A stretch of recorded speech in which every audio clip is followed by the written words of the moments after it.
The sculpture that you see up there behind me represents the figure of Saint George.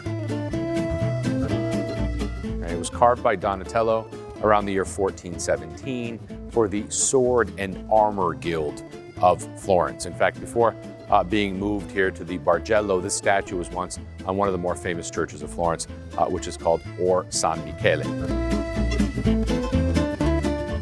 And in fact, if you're in Florence and you happen to walk by the church, walk around until you find the copy of St. George in its niche on the outside of that building. In fact, when Donatello was hired to carve this statue, he found a rather difficult situation, okay? Because of the 14 niches on that church, this was the most shallow. And the reason was because there was a staircase running up behind it. So technically, Donatello had limited space in which to accommodate a sculpture. And the logical solution would have been to make the sculpture smaller. But making it smaller would have made the guild look less important, right? Size is perhaps the most simple form of hierarchy. So Donatello had to find another solution.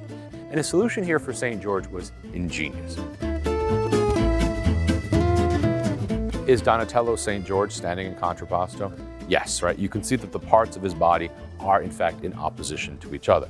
But the question is, which of those limbs is bearing all the weight? Well, St. George is not standing in your classical contrapposto, right? It looks as if that weight is almost evenly distributed between both legs. It's what I like to call ski jumper contrapposto, right? He looks like Eddie the Eagle soaring through the air. And what this does is essentially to kind of propel the sculpture forward, right? In this rather aggressive stance. Now, what is George wearing? He's wearing Roman armor. And that armor is actually incomplete because if you look at the top of George's forehead, you can see this little hole there, where once upon a time there was a bronze helmet fixed onto the head of St. George. And on his waist there is another hole, where there was once a bronze belt wrapped around, supporting a bronze sheath that was once on George's left leg. And you want to take a wild guess as to what George was holding in that right hand? A drawn sword. So we have a figure standing in an aggressive stance. He's wearing armor. He has a drawn weapon in his hand.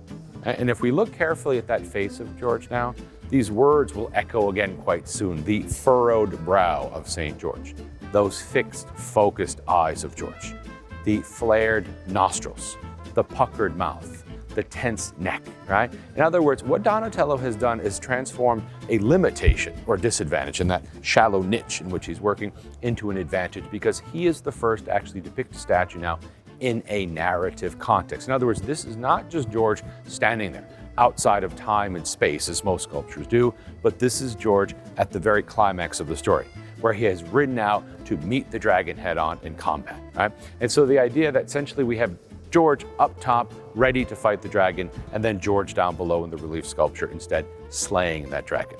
Now, this sculpture is tremendously important in its own right, for being the first to place a figure in a narrative context. But the way I like to describe it as well is that if we take George, triple him in size, strip him completely, put him in the gym for about 100 years, and replace that sword with a stone, you're looking at the direct source of iconographic inspiration for Michelangelo's David.